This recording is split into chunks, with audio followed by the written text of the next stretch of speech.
Assalamu alaikum, dear students and friends. Today we will discuss about the chemistry of alkynes, and these are the contents that we will be covering.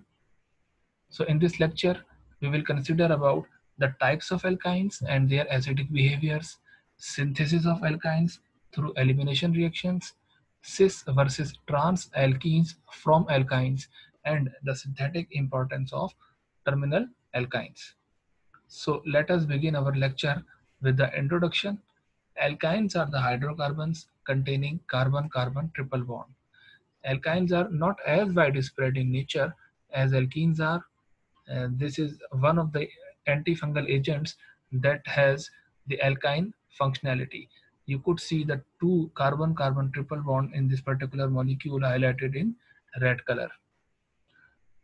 Well, there are two types of alkynes. One is called the internal alkyne and the other is called the terminal alkyne. As the name suggests, the internal alkyne means the carbon-carbon triple bond is lying inside the carbon chain. In case of terminal alkyne, the triple bond is lying at the end of the carbon chain, at the terminal of the carbon chain. This terminal alkyne is acidic in nature. It's because of this particular hydrogen that has been shown here, because it is directly connected to this triple bonded carbon. We will discuss about its special reactivity, which is responsible for uh, chemical reactions. Before proceeding, uh, let us make our mind and how alkynes are not to be drawn. These structures of alkynes are surely wrong. What is wrong in these structures? Apparently, the carbon-carbon valencies are satisfied, but the problem lies with the geometry. In fact, alkynes are linear with their triple bonds and the atoms that are directly attached to the triple bond. So, uh, this is the correct geometry for alkynes. We have four carbons uh, together aligned to in a continuous manner, two for the triple bonded carbon and two for the uh, directly attached with the triple bonded carbons are linear in case of internal alkyne, and same is the case for the terminal alkyne. Here the hydrogen, carbon, carbon, carbon, and these four atoms are linear. So let us discuss about the synthesis of alkynes by the elimination reactions. With the elimination, it means something is being removed from the molecule, and the first case is the synthesis of alkynes by dehydrohalogenation of vicinal dihalides. With the term dehydrohalogenation, it means the removal of hydrogen and halogen. And with the term vicinal dihalides, it means there are two halogens adjacent to each other. And this is the chemical equation for this reaction. You could see the two bromo group, they are adjacent to each other, and the base such as sodium amide is used to produce the alkyne. Here 2 moles of sodium amide are used, which we will discuss in the reaction mechanism. But before discussing its reaction mechanism, let us discuss about the types of dihalides. In fact, we have three types of dihalides. One is called the geminal, the other is called the vicinal, and the isolated. Uh, Geminal dihalides mean that two halogens are lying on the same carbon. In case of vicinal, they are lying adjacent to each other, and in case of isolated, they are neither lying on the same carbon nor adjacent to each other. Rather, they are lying at some distance. And this classification of the dihalide, the geminal, vicinal, and isolated, is same as the classification for the diols. So come back to the mechanism of dehydrohalogenation of alkyne. Obviously, sodium amide, being basic in nature, must abstract the acidic proton. So here, uh, this proton is acidic because this is connected to the carbon, which is connected to the electronegative element, and uh, this bromine will serve as a leaving group. So when this amide attacks this hydrogen, the CH sigma bond collapses and the new CC pi bond is formed and the bromine is departed. So we have a double bond between these two carbons and one bromine has been removed. And this elimination is basically a bimolecular elimination because the amide and the dihalo, the vicinal dihalides, are taking part in the same step. And then the second mole of sodium amide comes into action and it will abstract the remaining hydrogen. And in this time, we will have one more pi bond to have overall a triple bonded species. So this mechanism is very simple, and there are a few examples for this reaction. Uh, for example, this vicinal dihalide will produce the alkyne like this, and if we have two phenyl, it makes no difference. The phenyl will be at the same place. Only the difference has come between these two carbons. Now they have become the alkyne. So now discuss about synthesis of alkynes by the dehydrohalogenation of geminal dihalide. We just discussed the dehydrohalogenation of vicinal dihalide. This time we are going to discuss the geminal dihalide. So first of all, the geminal dihalide is formed by the reaction of ketone with the PCl5, and this is the geminal dihalides. And the same strategy, sodium amide is used uh, 3 times to afford the alkyne. This time, for this particular reaction, we did not use the 2 equivalents, rather we use the 3 equivalent. And the reason is that the first mole will obviously abstract this hydrogen, this methyl hydrogen, and this chlorine will leave this molecule to have the double bond. Then the second mole will come and it will abstract the another proton, and then again the chlorine, the second remaining chlorine, will leave the system, overall leaving making this alkyne. But one hydrogen is left, and this hydrogen, being connected to the triple bonded carbon, is acidic in nature. So sodium amide, the third equivalent, will abstract that particular particular hydrogen to have a carbon anion. So in the workup step, in the second step, that carbon anion will be protonated to afford the terminal alkyne. Now discuss about the reaction of alkene. So let us discuss the first reaction, the electrophilic addition of bromine and chlorine to alkyne. So this is alkyne, and we have Cl2, Br2 or I2 in excess. With excess, it means at least 2 moles to afford this tetrahalo alkane. It's not necessary to have all 4 halo to be the same.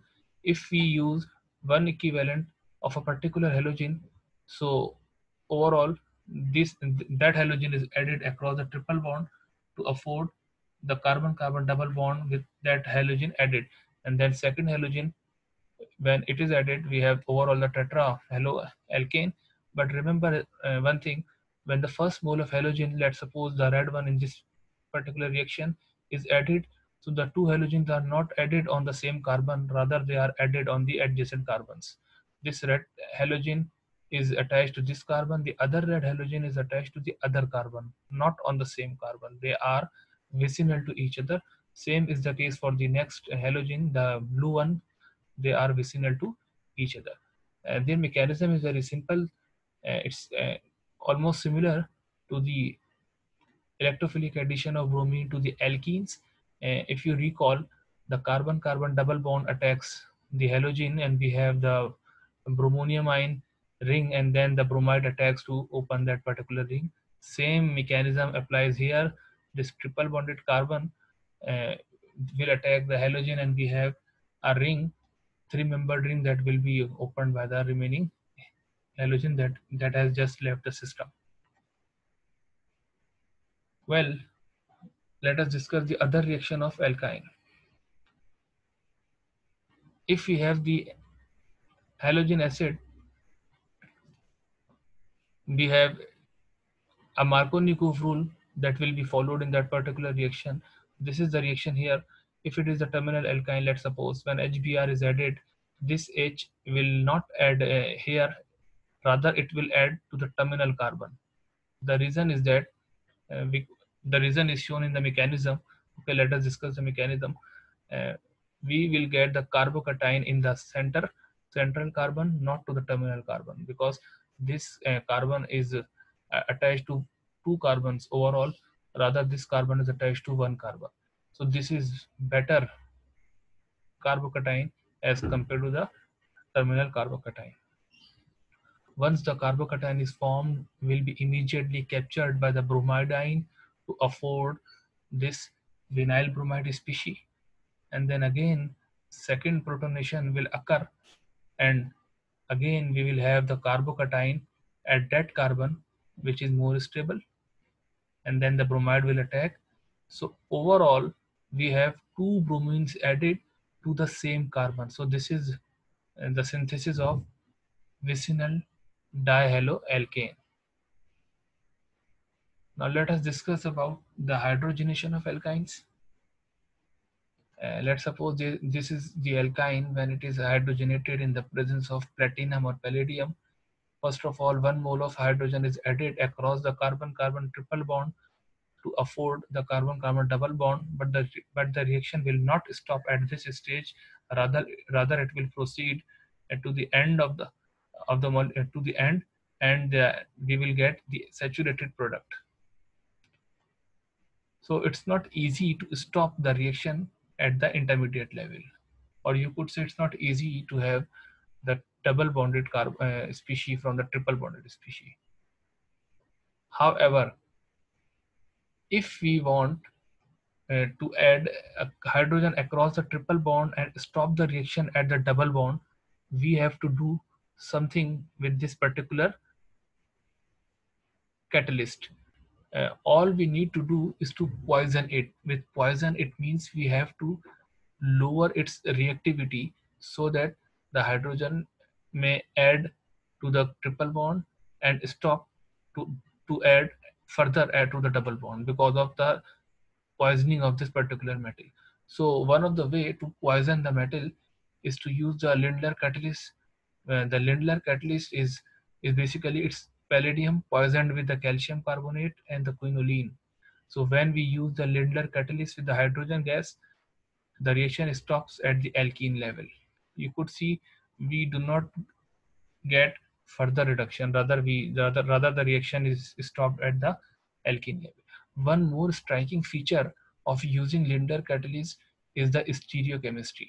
The alkene that is formed is cis, not the trans. With cis, it means basically the delivery of the hydrogen atoms uh, came from the same side of the face. So it's a syn addition. With syn, it means same side.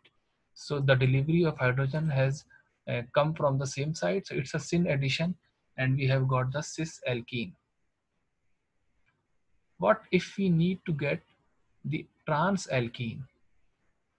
Definitely, we have to have the anti-addition of hydrogen. And this could be achieved by dissolving metal reduction. So this is the reaction to afford the trans alkene rather than the cis alkene.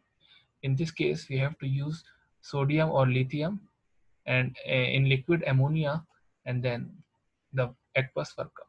So what is the mechanism? Mechanism will definitely tell how why have we got the trans alkene, not the cis alkene. First of all, lithium or sodium being electropositive will lose its electron to the triple bonded carbon, which will ultimately result in a vinyl in a radical anion.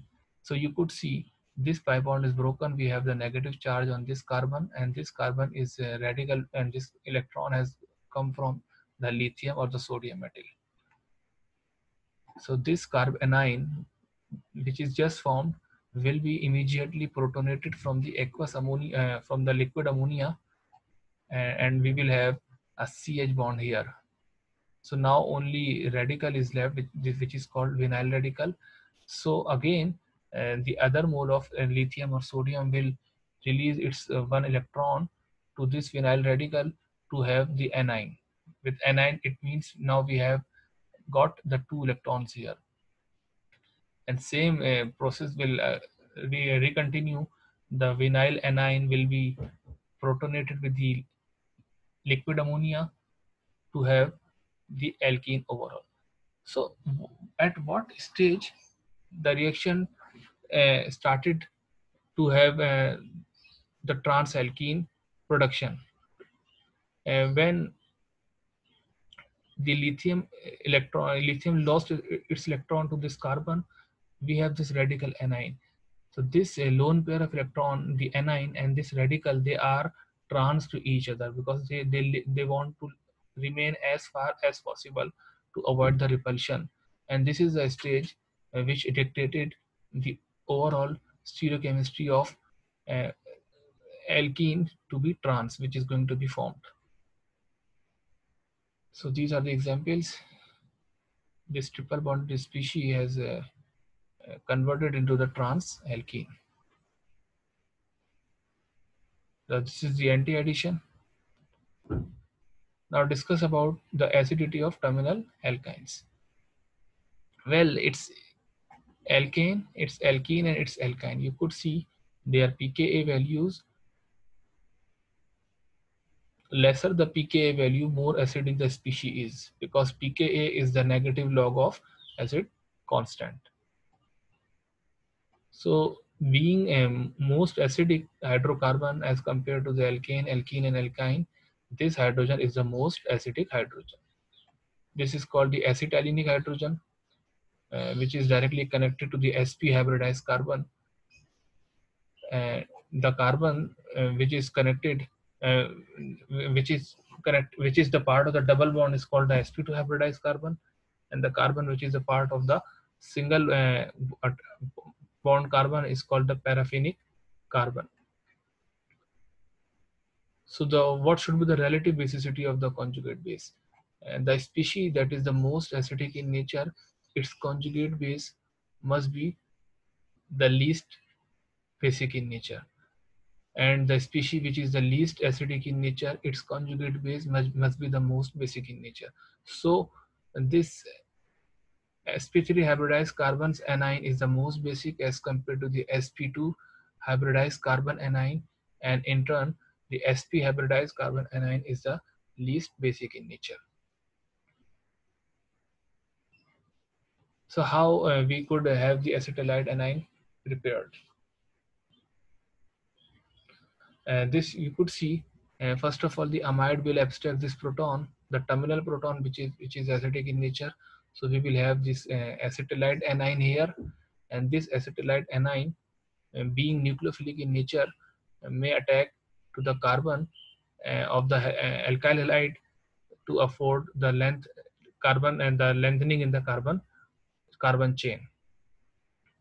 Remember, the alkyl halide that is going to be attacked uh, should preferably be the primary alkyl halide, because if that carbon that is connected to the halogen, the leaving group, is a secondary or tertiary, there is a competing reaction that is called the elimination reaction.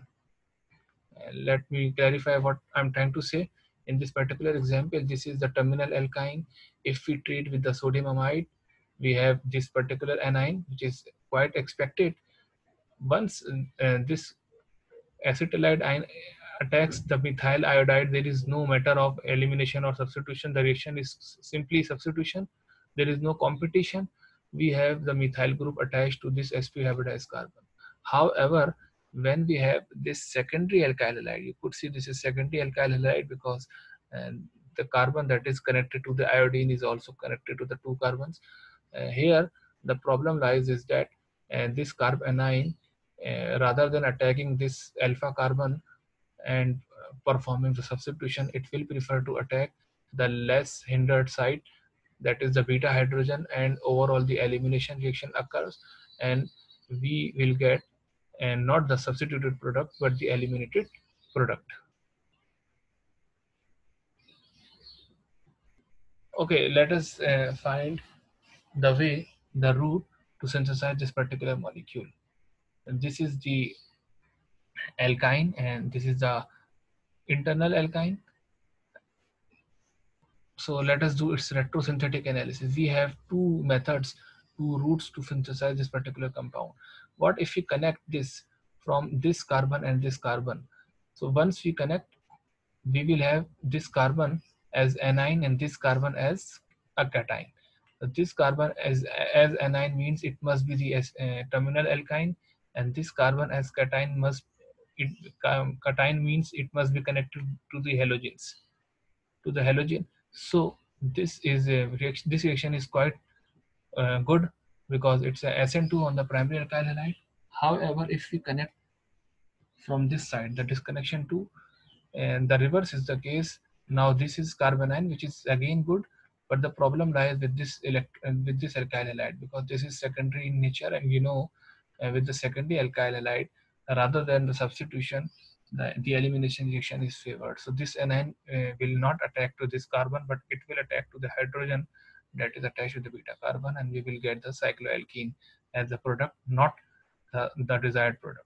So this is a synthesis, and the sodium amide will abstract the acetylenic proton to afford this acetylide anion, which will attack the alpha carbon of ethyl iodide to have an ethyl group attached to the terminal carbon of the alkyne, and now this alkyne has become the internal alkyne.